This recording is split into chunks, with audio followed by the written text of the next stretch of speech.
In this problem, we want to find the 28th percentile of scores on a statistics final. We know that the mean is 77, the standard deviation is 10. So what we're looking for,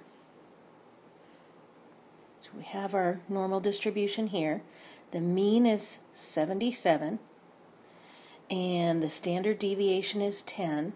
And I really don't have to go into this much detail to do the problem, but I'm just trying to show exactly what's going on. So let's see, 67, 57, 47, and we know that we want to find the 28th percentile. So what I'm looking for is what score is going to cut off the bottom 28% of scores. And here I'm drawing it between 57 and 67, and actually I think it's probably, let me undo that. I think that we are actually between 67 and 77 somewhere.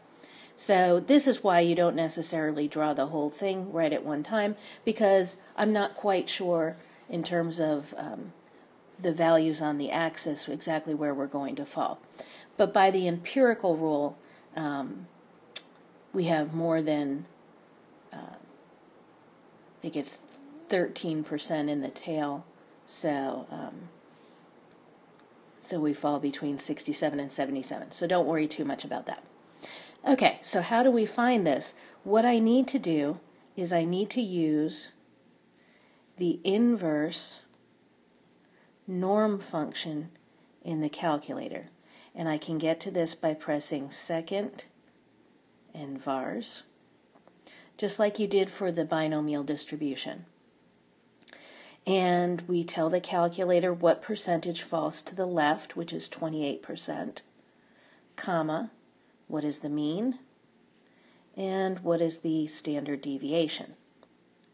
And when I do that, I get an answer of 71 point, and they want it rounded to 2 decimals, so 71.17. So that's my value. It does fall between 67 and 77, so there you go. So as I said, I don't usually bother with labeling the horizontal axis there, and I just draw a line and I say it's 28%, and then we can find out what the answer is. There you go.